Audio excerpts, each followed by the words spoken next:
Bonjour à tous, je suis Céline Baron, je suis psychopraticienne certifiée et sophrologue certifiée et je suis à mon compte comme coach en communication relationnelle depuis 1999. Auparavant, j'étais installée sur la région parisienne et depuis 7 ans, j'ai la chance de vivre ici et d'avoir ouvert mon cabinet dans cette superbe ville thermale de Vichy. Voilà pour les présentations. Aujourd'hui, j'aimerais continuer sur cette série sur les attachements nocifs. Alors, on a beaucoup parlé et c'est vrai que c'est un peu en multiplication ces dernières années. La première fois que j'ai abordé le sujet des personnes toxiques, c'était il y a à peu près 18 ans. Et c'est vrai que j'avais rencontré plusieurs personnes qui correspondaient tout à fait à ça, que ce soit dans le milieu professionnel ou dans le milieu amoureux ou relationnel. Et donc, je m'étais énormément renseignée, j'avais acheté des livres, j'avais commencé à suivre des formations. Déjà, des formations en ligne américaines sur le sujet, ils étaient un peu plus en avance que nous là-dessus. Et c'est vrai que ça fait presque 18 à 20 ans qu'on me parle, que ce soit en coaching ou que ce soit en sophrologie ou en psychopratique, qu'on me parle de ces personnalités toxiques. Il y a plein de vidéos sur ma chaîne, vous les retrouverez. Je ne vais pas reprendre toutes les caractéristiques. Aujourd'hui, j'aimerais vous parler d'un autre sujet qui est le sujet des gens que vous laissez entrer, que vous laissez pénétrer dans votre vie, dans votre chez vous, dans votre intimité, dans vos vibrations, dans votre zone de confort, dans votre zone de communicante, cette zone dans laquelle se crée cet espace dans lequel se créent des échanges personnels. Et c'est important bien entendu de préserver cette zone-là, mais en même temps, vous pouvez le faire lorsque vous rencontrez une personne toxique, négative, quelqu'un qui tient toujours des propos négatifs en permanence. Ça peut être agaçant, ça peut miner le moral. Et là, c'est vrai, vous pouvez vous protéger. Et dans mon livre Voyage en Self-Love, il y a beaucoup de techniques de protection et de vos énergies, de protection énergétique. Mais là, je vous parle vraiment plus d'un mode de vie. Je prends mon exemple parce que c'est plus simple pour moi et j'ai le droit de parler de moi. Ça m'évite de prendre l'exemple d'autres personnes ou de gens qui ne seraient pas d'accord pour que je témoigne à leur place, bien entendu, ce qui est tout à fait légitime. Euh, si je regarde en arrière, j'ai eu une période où effectivement, je me liais très très facilement d'amitié. Alors moi, je suis comme ça. J'étais très timide quand j'avais 13-14 ans. 15 ans, ce qui m'a valu d'être harcelée. Et puis très rapidement, je me suis beaucoup intéressée, comme j'ai une maman psychanalyste qui a fait des grandes études de psychanalyse et un papa qui a toujours été dans le milieu du développement personnel. Bon, je me suis penchée là-dessus aussi pour moi, peut-être par facilité ou pour faire comme mes parents. Quand on est jeune, on ne sait pas réellement. Et puis ça m'a très rapidement passionnée. Et donc, euh, j'ai quitté vraiment cette timidité, j'ai envie de dire presque du jour au lendemain, par envie d'aller vers l'autre, de découvrir l'autre. Je suis partie, j'ai voyagé entre mes 15 ans et mes 18 ans. Je suis allée aux États-Unis, au Canada, à Malte, en Italie, en Espagne. J'ai eu des voyages marquants. Je suis partie dans des familles. J'étais accueillie sur place dans des familles, ce qui m'a permis de communiquer, de voir comment tous ces gens vivaient. Et il y a quelque chose qui m'est venu, cette idée-là que finalement c'est toi et toi seul qui construis ta vie, même si lorsque tu es jeune, tu as l'impression que ce sont tes proches, ce sont tes professeurs, ce sont les gens qui t'orientent, etc. Mais en réalité, tout ça, ça a un temps et à un moment donné, si tu as la conscience ouverte et si tu es assez mature, c'est toi qui vas décider de construire ta vie. Et quand tu construis ta vie, c'est pas quelque chose, c'est pas le destin, c'est pas quelque chose d'aléatoire. C'est vraiment ce que toi tu veux y mettre. Et il y a des briques qu'on n'a pas envie de mettre, dont on n'a pas besoin dans une construction. Euh, alors, vous avez ces personnes qui sont toxiques ou qui vous découragent, ou ces éléments qui ne font pas partie de ce mode de vie tel que vous l'imaginez. Alors, pourquoi les garder en fait? pourquoi les garder? Tout le problème est là. Parce que lorsque vous venez en coaching, très souvent, vous admettez que oui, vous n'avez pas besoin de telle personne, cette autre personne ne vous apporte que des ennuis, des problèmes, des tracas, des tracasseries permanentes, tel emploi ne vous convient plus et même si les temps sont difficiles, c'est votre vie, c'est vous, c'est votre vie intérieure aussi, c'est pas juste histoire de gagner de l'argent. Vous voyez à quel point un emploi qui n'est pas adapté, qui ne vous plaît pas ou qui est alimentaire ça va vous flinguer la santé. C'est clair, je vois plein de gens qui sont en burn-out, qui ont tenu bon. Il y en a même qui ont vu des thérapeutes pour les aider à tenir bon, pour les aider à ne pas lâcher prise parce qu'il y avait une titularisation au bout, une stagiairisation parce que il fallait faire les 3 mois, les 4 mois, les 5 mois pour avoir le CDI, etc. Il fallait déjà les soutenir comme des piliers parce que tout ça, ça s'effondrait dès le début. Ça ne peut pas tenir. Il y a des personnes, des situations, des emplois, des villes, parfois des maisons, des habitations, des choses dont vous ne voulez pas, dont vous ne voulez plus et pourtant elles demeurent. Et hélas, pour certaines personnes, ça va demeurer jusqu'au bout de leur vie. Je pense comme ça à quelqu'un qui était quelqu'un qui n'était pas tout à fait intègre. On ne peut pas dire non plus que c'était quelqu'un de super sympa et d'intègre, mais qui s'est marié avec une femme comme ça, qui était très perverse, très manipulatrice. Donc c'est des gens, hein, y en a qui sont toujours là, il y en a qui sont plus là, mais c'est des gens maintenant qui ont dans les 80 ans. Hein, je ne vous parle pas de gens de notre génération. Et cet homme a dit à un moment donné, je ne tiendrai pas avec cette femme, elle est trop méchante, elle est trop possessive, elle est trop manipulatrice, elle me fait trop de mal et elle fait trop de mal à sa famille et aux gens qui sont autour. Et finalement, à force que l'autre s'accroche, à force de crise perpétuelle, c'est lui qui a pris l'habitude de vivre dans cette ambiance et qui a commencé à devenir comme son épouse. Et malgré tout ce qu'on l'a entendu dire que ça n'allait pas toute sa vie de ses 18 ans à ses 80 ans, il est resté et c'est quelqu'un qui maintenant, et il a fini par tomber aussi dans tous ses travers de méchanceté, d'écrire des lettres blessantes aux gens dès qu'il y a quelque chose, de se plaindre de tout, etc. Et donc finalement, eh bien aujourd'hui c'est quelqu'un qui est veuf de cette personne ignoble et ça doit être difficile à vivre en même temps parce que j'imagine que peut-être qu'on est soulagé aussi quand ces gens-là disparaissent et ça doit créer beaucoup de culpabilité. Donc pourquoi, si vous êtes avec quelqu'un qui est extrêmement méchant, manipulateur, etc., et que vous n'y trouvez pas votre compte, pourquoi vous allez continuer jusqu'à vous rendre malade, jusqu'au cancer, etc., à rester? Eh bien parce qu'il y a un attachement émotionnel nocif. C'est-à-dire que vous commencez à prendre les traits de l'autre personne, vous commencez à trouver son comportement normal et parfois même intègre. Et donc ça, c'est très grave parce que vous avez votre libre arbitre qui est le plus beau cadeau qui vous soit donné dans la vie. Et les femmes, vous le savez, il y a des pays où les femmes n'ont pas ce libre arbitre, elles ne peuvent pas faire ce qu'elles veulent.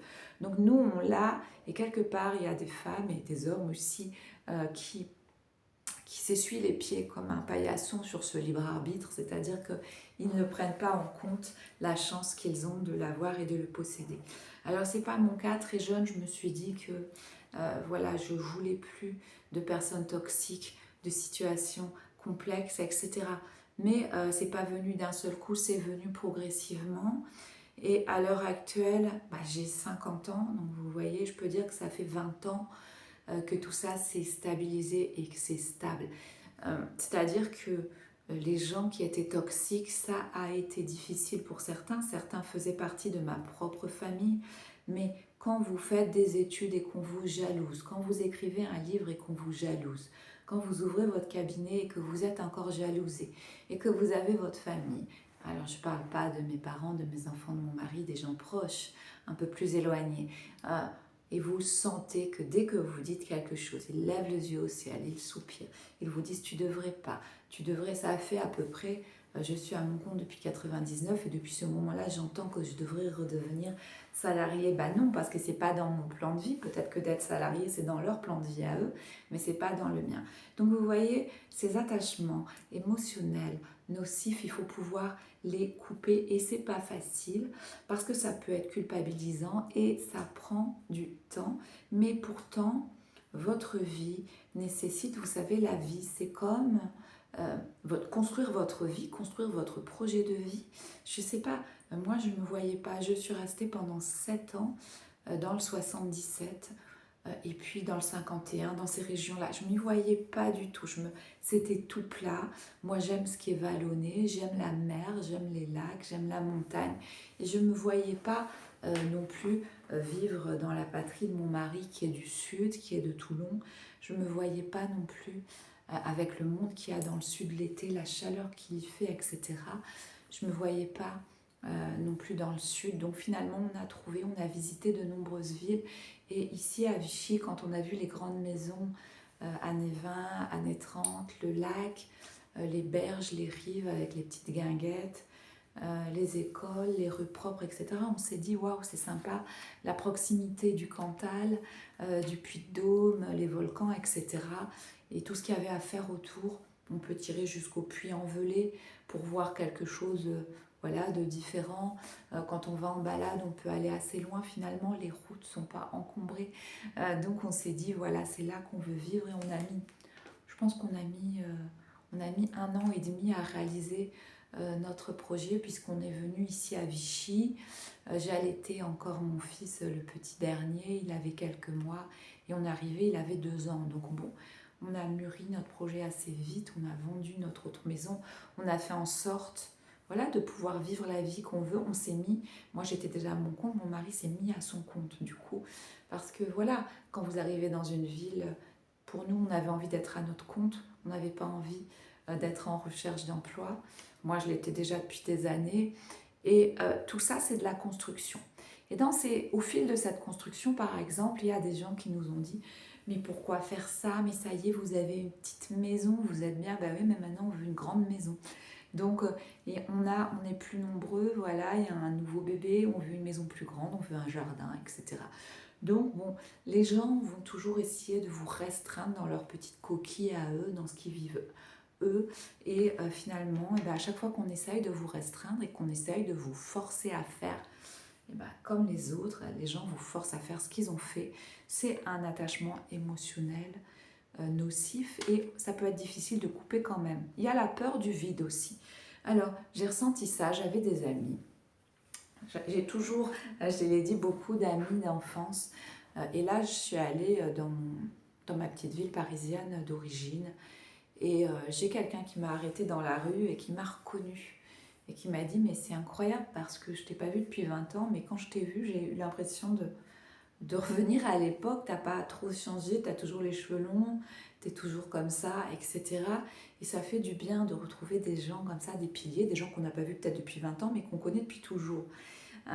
Ça, il n'y a pas de souci. Mais après, il y en a d'autres, parfois que vous avez pu rencontrer dans des périodes plus mitigées de votre vie, où l'image que vous avez renvoyée ne vous correspondait pas, en tout cas ne correspond plus du tout maintenant à votre mental.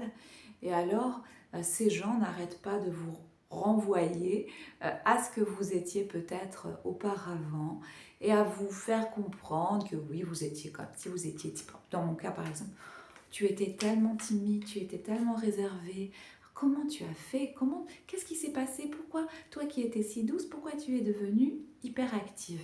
Non, pas hyperactive, alignée. Parce que quand on est en forme, qu'on a de l'énergie, qu'on est aligné, on a envie de faire des choses. On n'a pas envie de faire une seule chose, métro, boulot, dodo, etc. On a la conscience éveillée, on a envie de tout tester, de tout apprendre. Et ça, c'est très important. Quand on voit des gens comme ça, qui ont une image de vous et qui vous mettent systématiquement face à une image d'il y a 20 ans, 25 ans, 30 ans, etc., bah, c'est pas la peine de continuer. Alors il peut y avoir la peur du vide. Donc j'ai eu des gens qui étaient avec moi au lycée, avec qui j'étais restée amie pendant jusque presque là, il y a 5 ans. Et puis à un moment donné, j'en ai eu assez d'entendre, mais toi qui as commencé dans la communication, pourquoi maintenant tu es dans la thérapie, mais toi qui faisais de la composition musicale, maintenant pourquoi tu écris des livres, etc. J'en ai eu assez de ça. J'ai laissé une chance de chance et puis j'ai dit bon allez, on va pas se prendre la tête avec ça, on va couper. Donc j'ai coupé les gens, bloqué les gens sur les réseaux, j'ai cessé de les appeler, voilà. Et puis bon bah ils ont fini par comprendre quoi. Il n'y a personne qui est venu me demander Céline pourquoi tu ne veux plus, pourquoi. Parce que de toute façon je ne me serais pas justifiée parce que j'ai pas envie de donner d'énergie à ça et vous c'est pareil. C'est une forme de peur du vide qu'on a, de garder des gens. Vous savez, c'est comme les gens qui collectionnent. Alors vous collectionnez les amis, même s'ils ne vous correspondent pas. Vous collectionnez des gens autour de vous parce que vous avez peur du vide intérieur, du vide, de la solitude.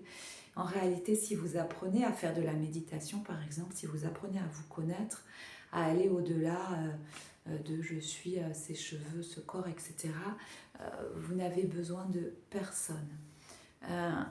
La culpabilité ou le sentiment de devoir, ça vous pousse à garder des attachements nocifs.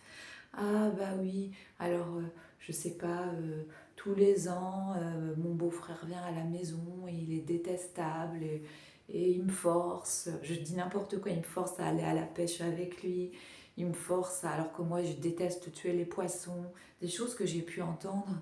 Euh, il me force à manger beaucoup alors que moi je mange rien et moi j'ose pas et pour faire plaisir je dis oui, etc. Non, qui est cette personne pour venir changer ton mode de vie? Qui est-elle pour venir te donner des leçons, te faire tuer des poissons si toi tu détestes la pêche, etc. À un moment donné, bah voilà, faut partir, faut peut-être partir, faut peut-être pas être là à ce moment-là. Ou non, il faut absolument, en tout cas, laisser tomber ce sentiment de culpabilité et de devoir. Donc, ça va à... C'est pas je vais couper pour le plaisir, parce que cette personne est toxique, pour m'en défaire. C'est pas vraiment ça. C'est plutôt j'ai un projet de vie et je dois le construire. Comme avec des Legos, comme avec des petits blocs de couleurs, je dois construire ce projet de vie.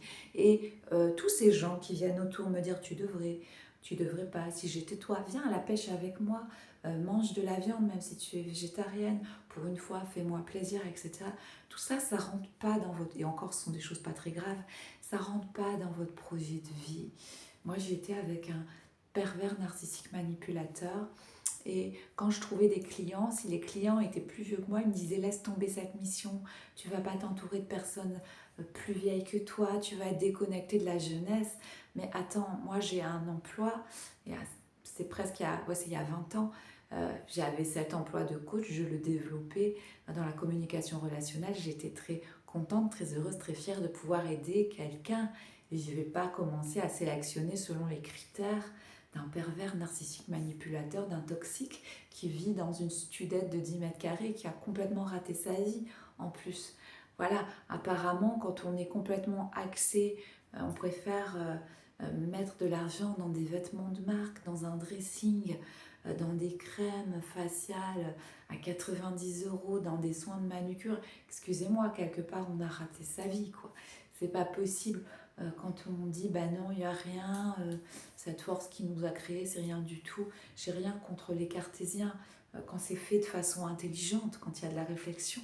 Mais quand c'est juste bah, je vais mourir donc je suis là juste pour ramasser de l'argent, faire des crédits et claquer, excusez-moi, pour moi c'est quelqu'un qui a raté sa vie, quelqu'un qui n'a pas d'ouverture quoi d'esprit.